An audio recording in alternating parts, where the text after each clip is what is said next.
Olá, aluno do EJA, do ensino médio. Seguimos com mais uma aula de História com o professor Daniel Burlamac. E aí vamos continuar tratando de Antiguidade, né? Idade Antiga, História Antiga, ok? E aí, seguindo, né, com a Antiguidade chamada Clássica, né? Porque vai tratar de Roma. No tema 1 da sua unidade 2, nós falamos de Grécia. E agora, no seu tema 2, nós vamos falar sobre Roma, né? Então, Grécia e Roma são aí classificadas, né? Vamos dizer assim, nomeadas civilizações clássicas, né? Os gregos, porque deixaram uma série de legados, né, na cultura ocidental, como, por exemplo, a filosofia. Se temos esse conhecimento, se estudamos filosofia no século XXI, é porque os gregos contribuíram muito para o desenvolvimento desse conhecimento.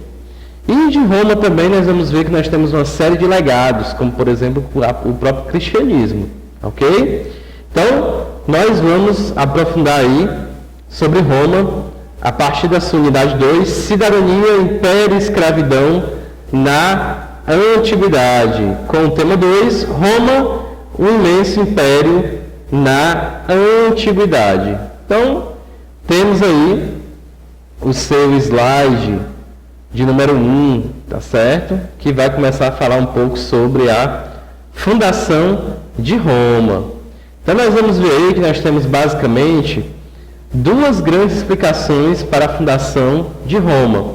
Uma explicação mais lendária, mais mitológica, mais ficcional, e uma outra explicação, vamos dizer assim, mais cultural, certo? Uma explicação mais voltada para o povoamento de como se deu, né, o povoamento dos futuros romanos, ok? Então, nós vamos entender aí essas duas explicações. Então, a gente vai começar falando então dessa explicação lendária, que ela é dada, né, através de uma lenda. E aí uma lenda, ela também é importante para a história, porque ela é uma fonte histórica. Então, muito do que chegou sobre essa fundação de Roma foi através de explicações lendárias, ok? Pela dificuldade, né, do arquivamento, vamos dizer assim, né, da preservação, ou até mesmo da produção de documentos escritos sobre esse momento de fundação de Roma, ok? Então, vamos entender aí o que é que nós temos aí no seu slide 1, acompanha aí, pega o seu slide número 1, pega os slides para você ter o melhor entendimento possível na sua aula sobre Roma, do tema 2, da sua unidade 2. Então, no seu slide de número 1, temos aí a contribuição da historiadora Mota, do seu livro História das Cavernas ao Terceiro Milênio, livro de 1997, né? Sempre nós vamos apresentar aqui contribuições dos nossos colegas historiadores, né? Não podemos falar de história sem pensar na colaboração deles. Então, tem aí um trecho, né, da historiadora Mota, do livro dela. Os Filhos da Loba, da fundação até 509 a.C., né? Então, logo de cara aí, você observa que tem uma imagem. Essa imagem aí é um monumento, né, que realmente existe, né? Tem aí um animal, esse animal é a loba, e aí tem dois homens que estão se amamentando, né, se alimentando aí através do leite da loba, né? Então, essa é a primeira grande explicação, a mais conhecida sobre a origem de Roma. Dois irmãos gêmeos, né, Rômulo e Remo, que teriam sido abandonados. Uma loba teria encontrado eles e aí teria amamentado eles dois. Depois eles dois vão ser criados, né, por um pastor, e aí vai surgir aí uma disputa, né, entre o Rômulo e Remo, né, pela fundação desse território chamado Roma. Uma disputa mesmo política que vai terminar em uma tragédia que a gente vai já comentar mais sobre ela.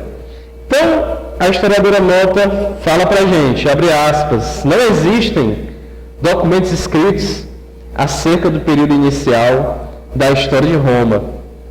Todo o conhecimento da época se baseia em lendas.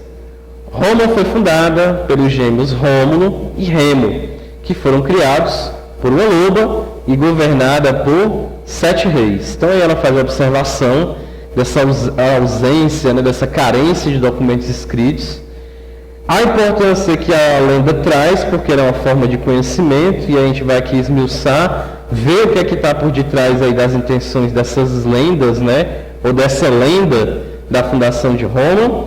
E aí ela diz o seguinte, né, que há a fundação por esses dois, Rômulo e Remo, e aí se inicia com eles dois, ou pelo menos um deles, né, um importante período da história política, que nós vamos falar mais, da história de Roma, que é a monarquia.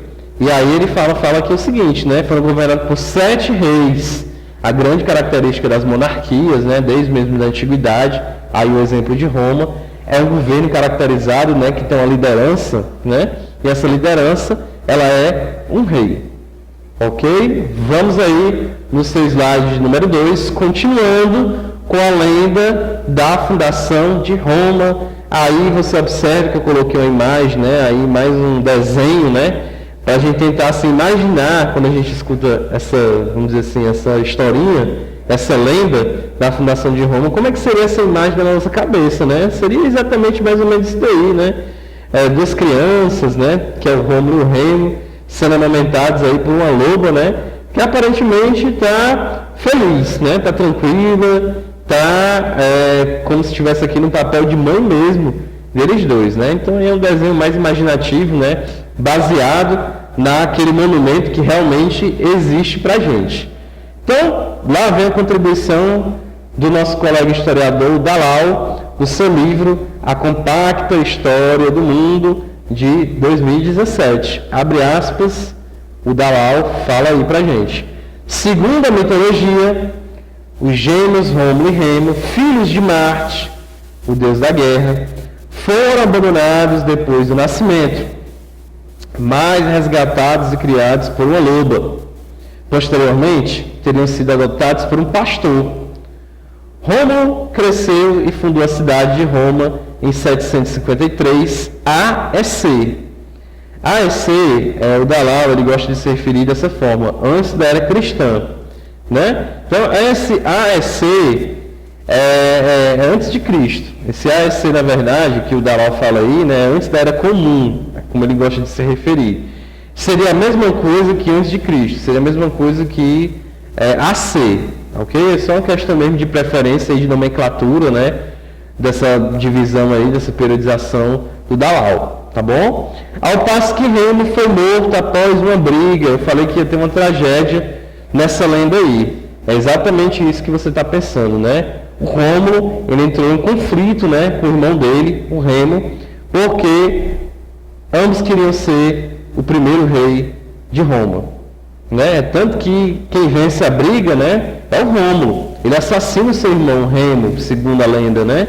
E aí ele ascende, né, sobe ao poder, o Rômulo. Tanto que Roma, a palavra Roma vem da palavrinha Rômulo, né? Como se fosse assim, né? É um derivado, né? Roma seria terra de Rômulo, né? Território, império, vamos dizer assim, de Rômulo. Ok?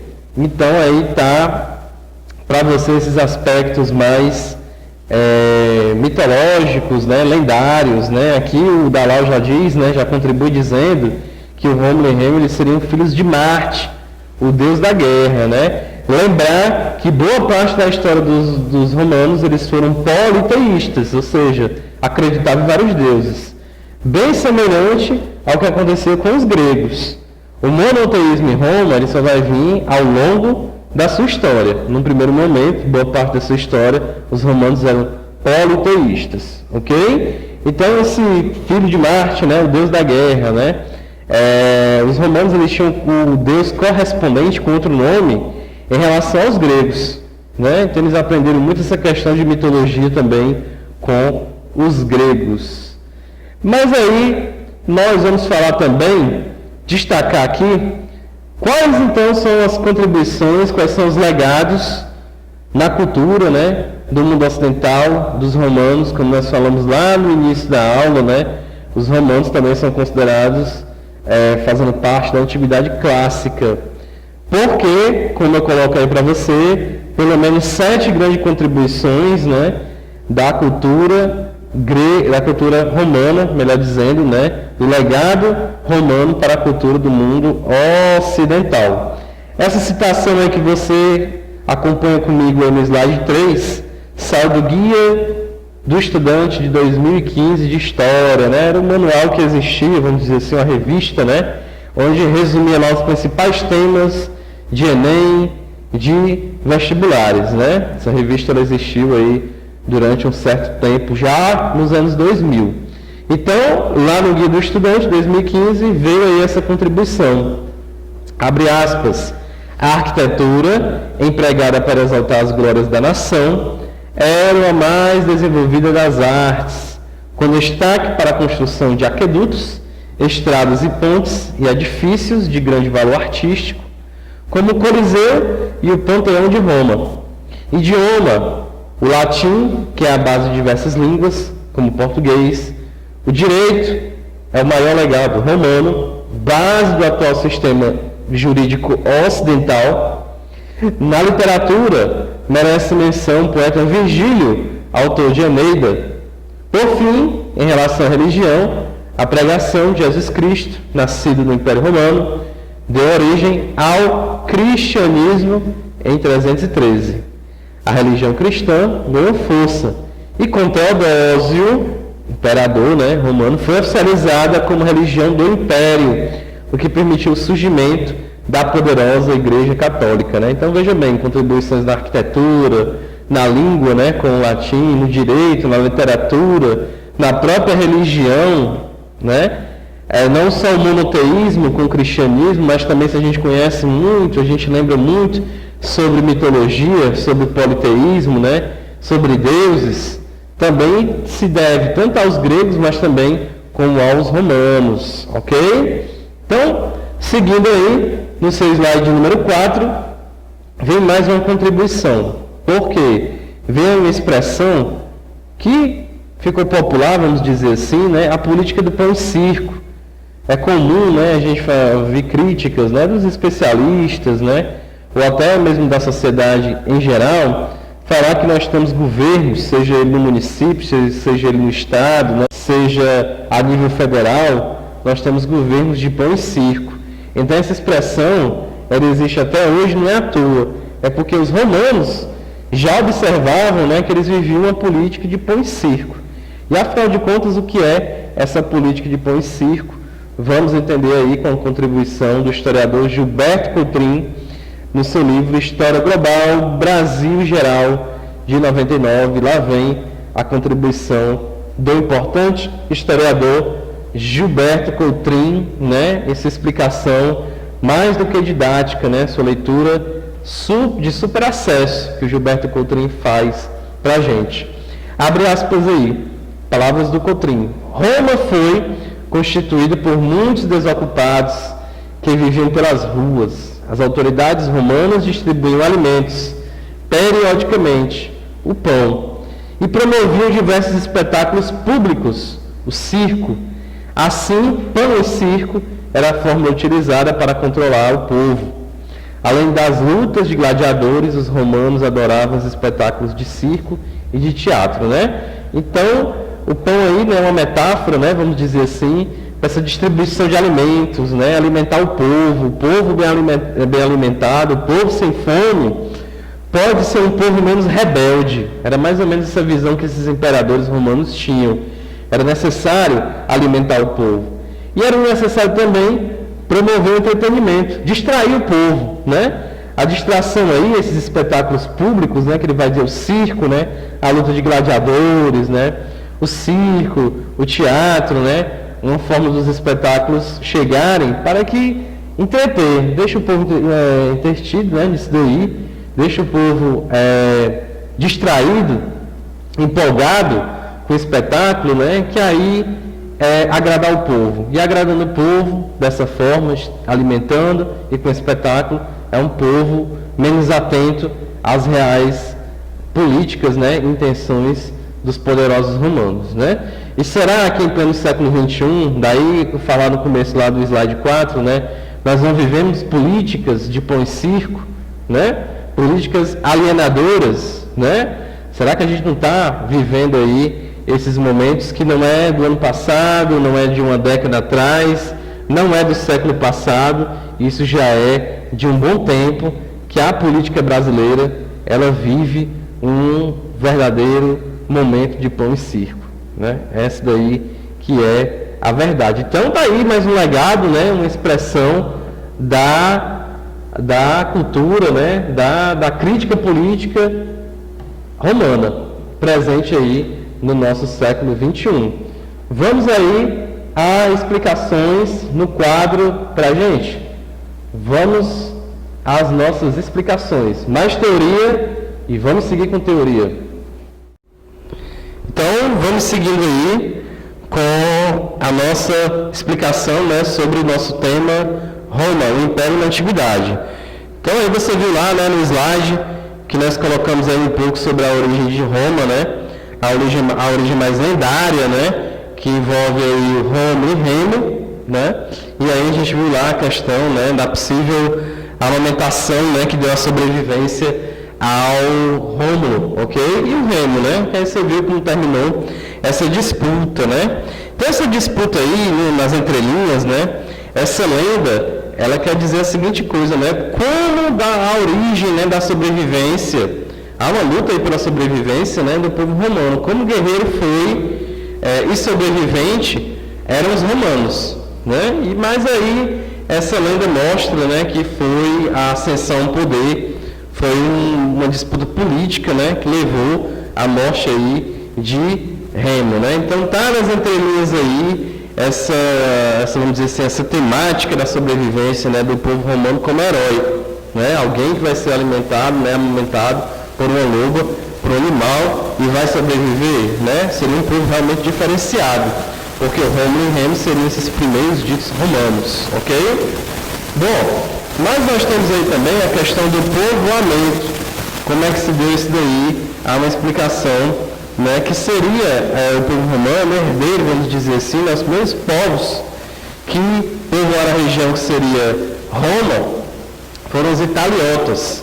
E esses tais italiotas, eles eram divididos em duas grandes tribos, né, os sabinos e os latinos, ok? Então, da junção aí dessas duas tribos, tá certo?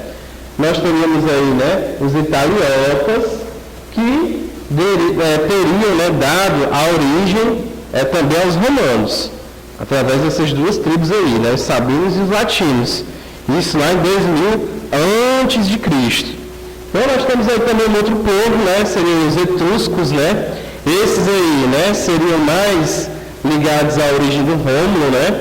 E os etruscos aí no século 8 antes de Cristo, né, teriam dado também origem à monarquia, né? Então, Rômulo e Remo, lá da lenda, né, seriam de origem etrusca e, portanto, seriam o primeiro povo vamos dizer assim, a organizar a primeira forma, o primeiro tipo de governo em Roma, que seria aí a monarquia.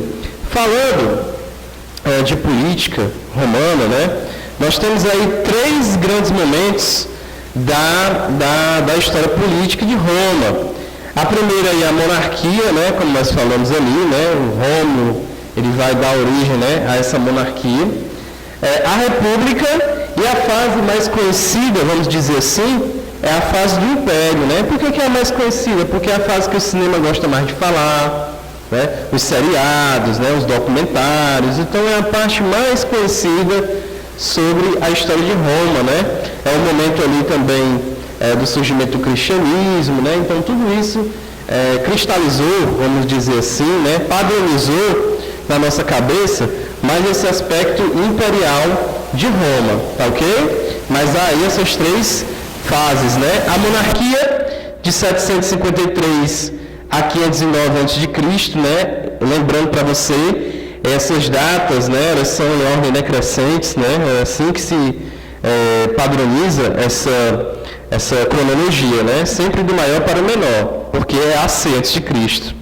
A República de 509 a 27 antes de Cristo, né, e o Império, como eu falei, a fase mais conhecida, né, vamos dizer assim, a fase mais famosa da história de Roma, de 27 antes de Cristo a 476 aí já depois de Cristo, né? Então, na fase da monarquia, como nós falamos, se caracteriza aí por um governo de reis.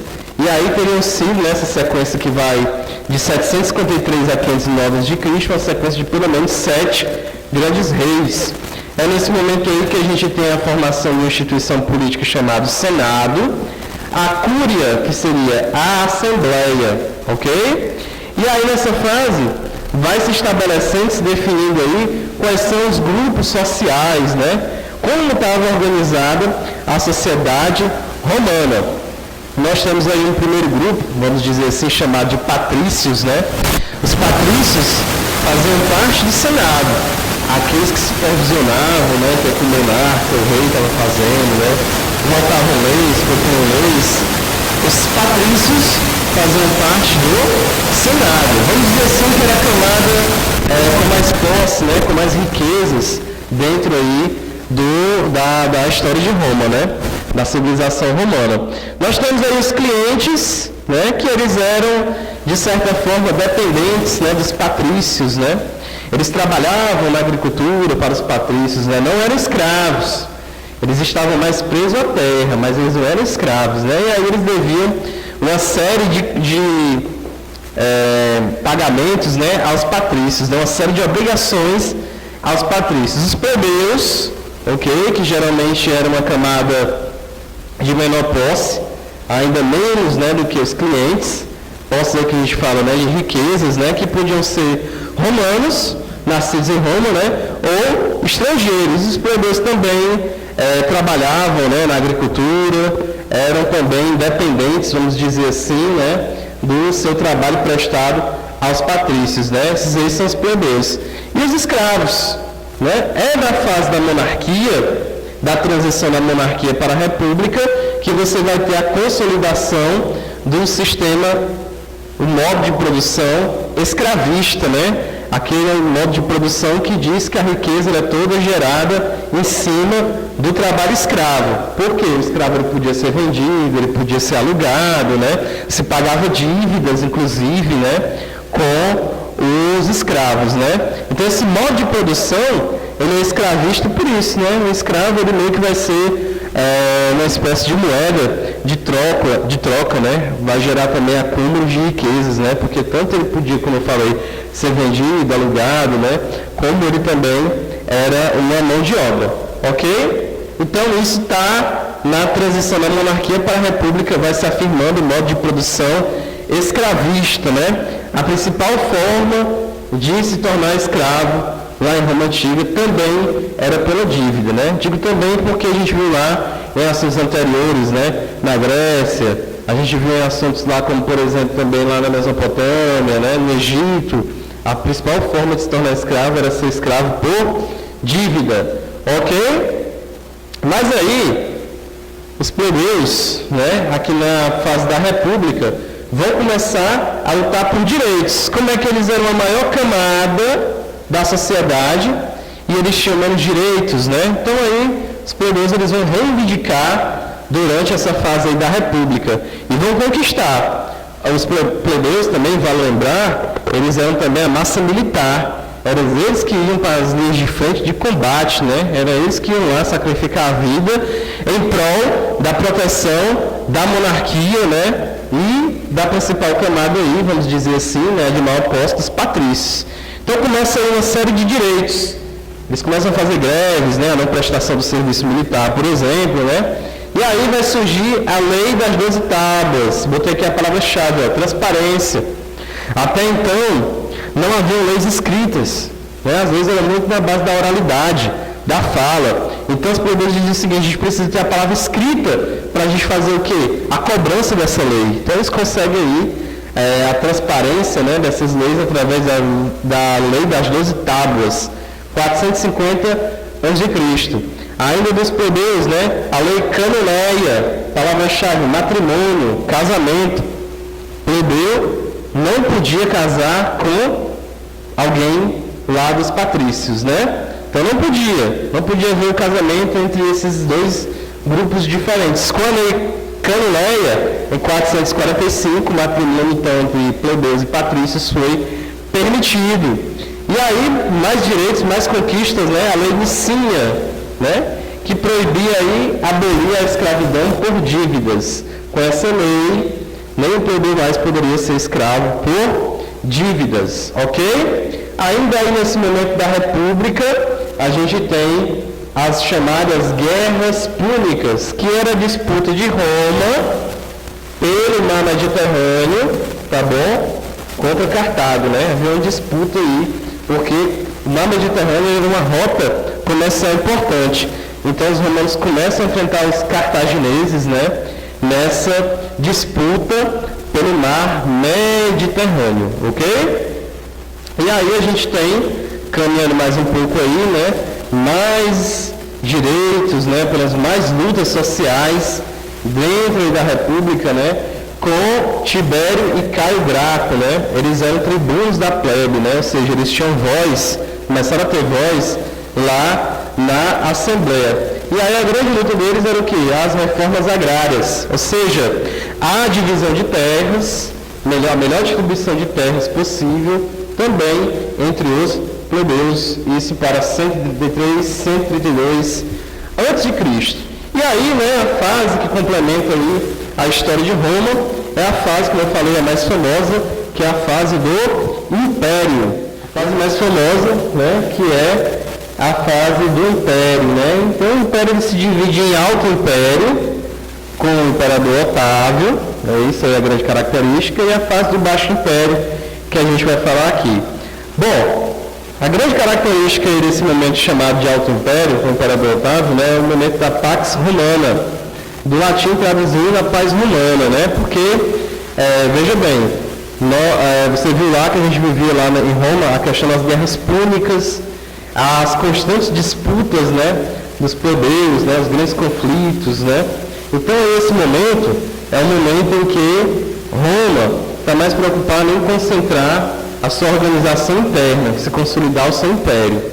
Não está mais procurando também conquistar tantos outros territórios, né, se envolver em outros conflitos, em outras guerras. Então é um momento de Pax Romana, paz romana, com Otávio, de 27 a C, 235 depois de Cristo. O Baixo Império, né, já ir caminhando aí para um momento de crise, vai de 235 a 476. Essa crise aí, o maior emblema, né, vamos dizer assim, a principal característica dessa crise é a chegada dos povos ditos bárbaros, né, por isso que eu botei aqui entre aspas, né, chegada dos povos bárbaros, ou invasão dos povos bárbaros, como você queira chamar, como seu material queira chamar, um livro de história que você vai ler, uma questão. O que é isso aí? Né? É um momento, lá no século V, onde outros povos de outros territórios estão começando a ocupar o Império Romano. As fronteiras romanas, né, elas já começam a ser invadidas, vamos dizer assim, ocupadas. Né?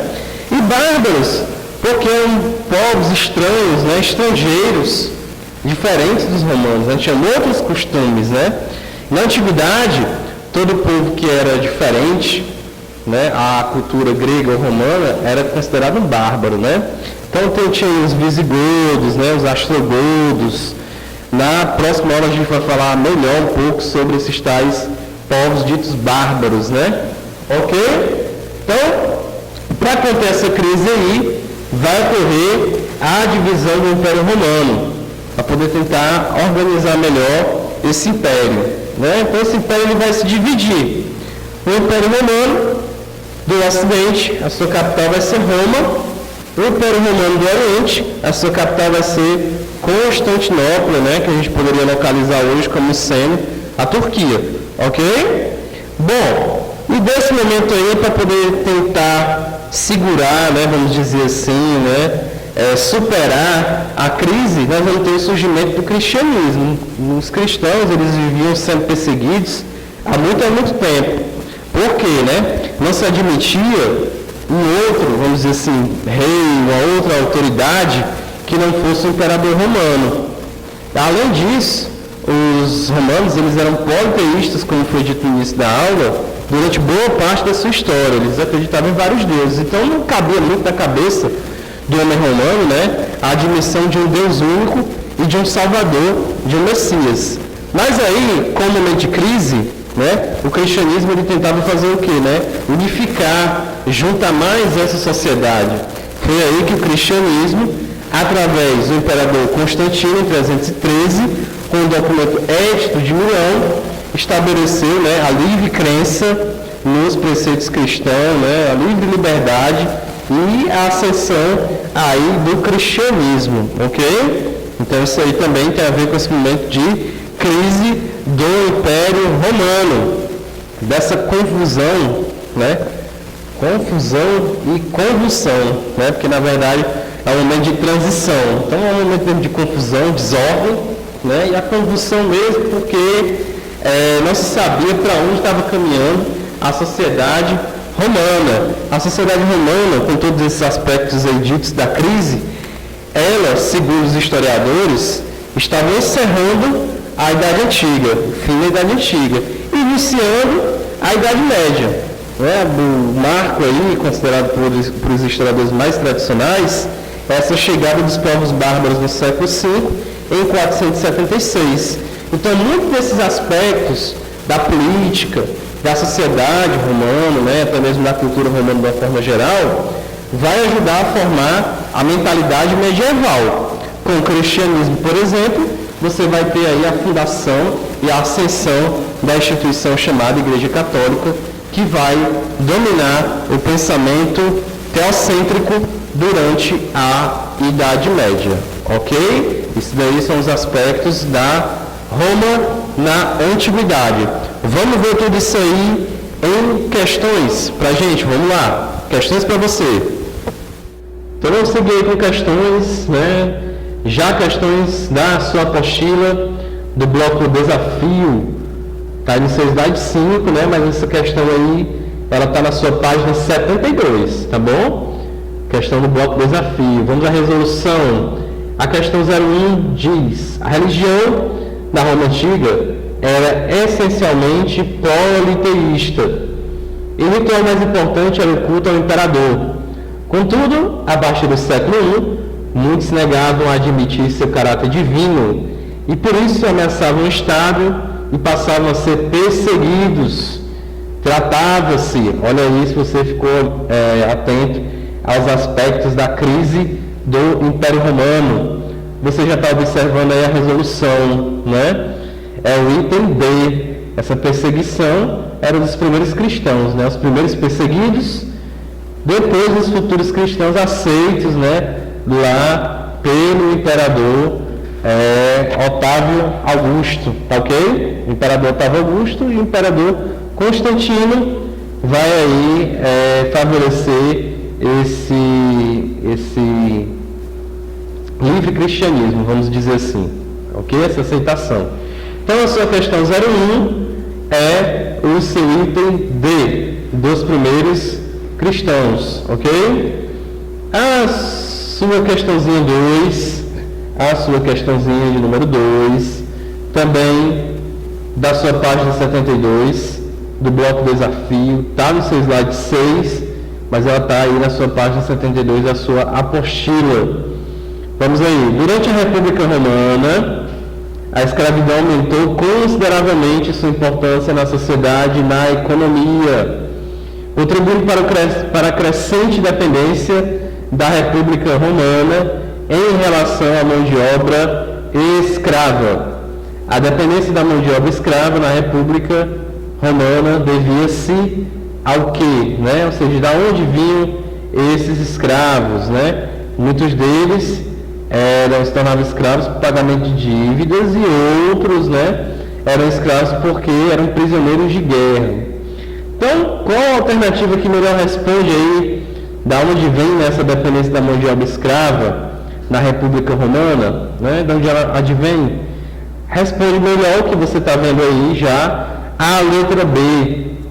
As guerras de conquista empreendidas por Roma, as quais contribuíram decisivamente para o predomínio dessa relação de trabalho, né? Ou se tornava escravo como prisioneiro de guerra, ou se tornava escravo para o pagamento de dívidas, ok? O indivíduo não tinha como pagar, então se tornava escravo, estava paga aí a sua dívida. Vamos aí no seu slide 7, agora sim, questões que não tem na sua apostila são questões extras, tá bom? A questão 01 das suas questões extras, no slide 7, vem lá da Universidade Estadual do Ceará, no ano de 2010. O ano era 2010 e a UES perguntou para seus candidatos no vestibular.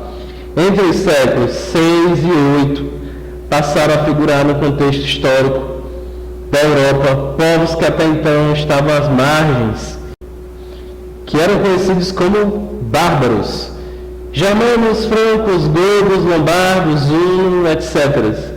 Estes povos consolidaram seu poder e formaram reinos independentes, dando início a uma nova fase da história do mundo ocidental. Assinale a afirmação verdadeira. Então, a sua questãozinha aí é sobre aquele ponto que a gente discutiu, que é a chegada ou invasão dos ditos povos bárbaros, né? Então, que é uma afirmação verdadeira em relação a esses tais povos bárbaros. A letra A. O termo bárbaro é utilizado para reconhecer e glorificar aqueles povos que negociaram com os romanos e alternaram com estes a posição de poder.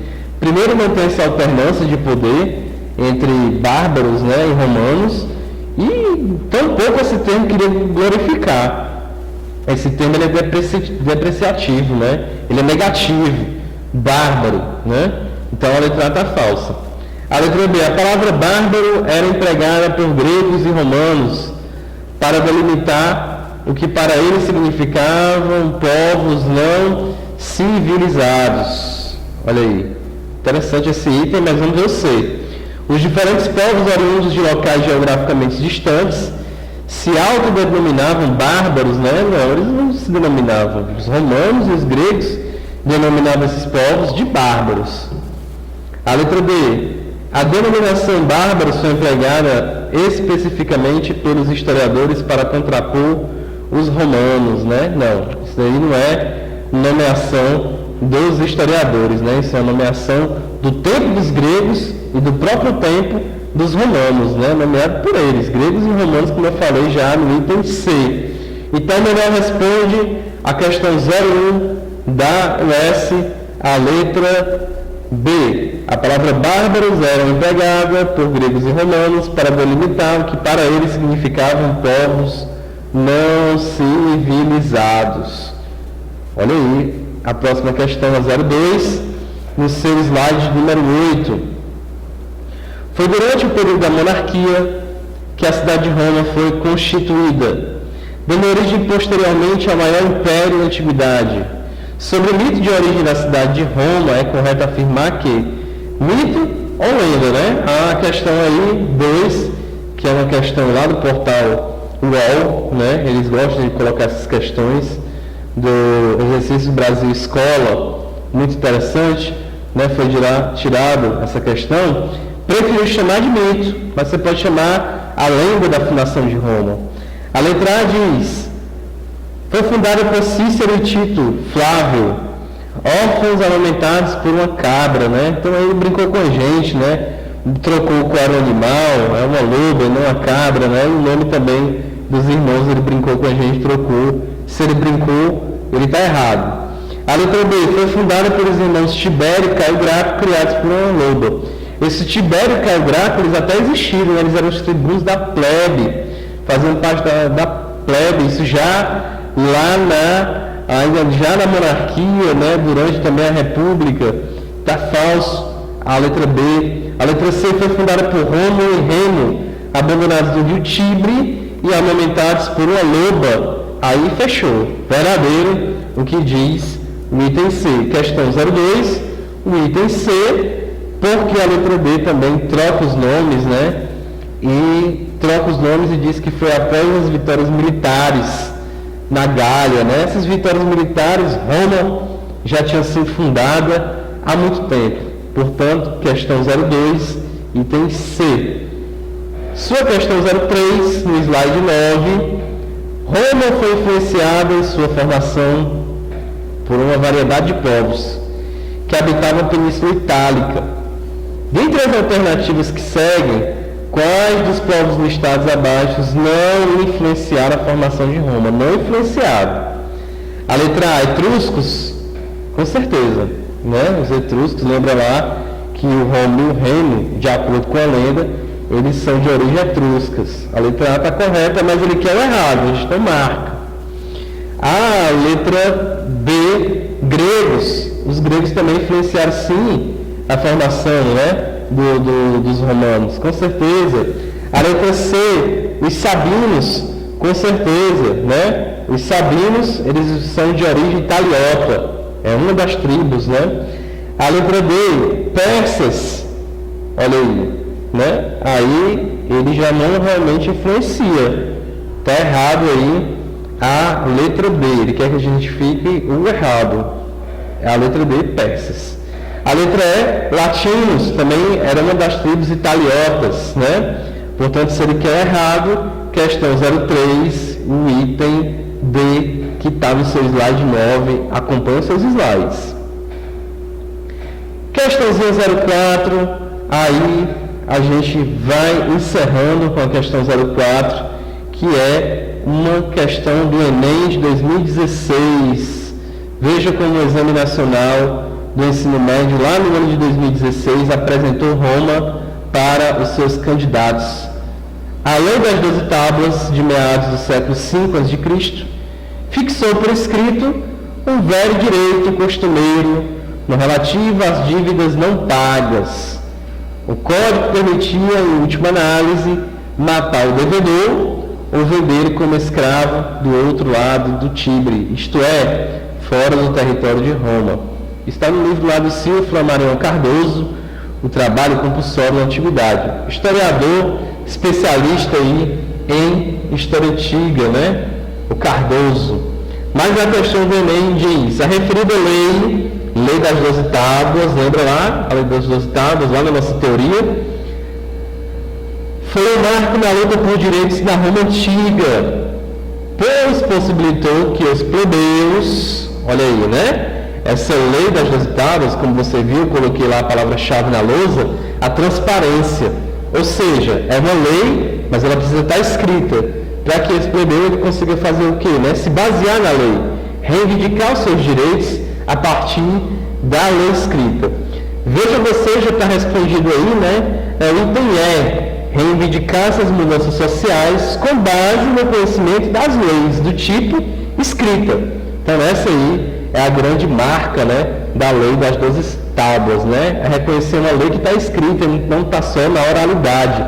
A escrita, então, ela começa a validar aquela lei que era de benefício aí para os plebeus, né? Ok? Então, os plebeus começam a ter a sua validade de leis, né, com a validade de seus direitos, baseado aí na lei das 12 tábuas. Questão 04 do Enem é o item E, e aí vai ficar como material extra para você mais algumas questões nos seus slides, baseado no seu tema 2 da unidade 2, Roma. Faça as questões extras do seu material extra, né, dos seus slides, e responda também as questões da sua apostila, e até o próximo conteúdo de História com o professor Daniel Burlamack. Um abraço e bons estudos!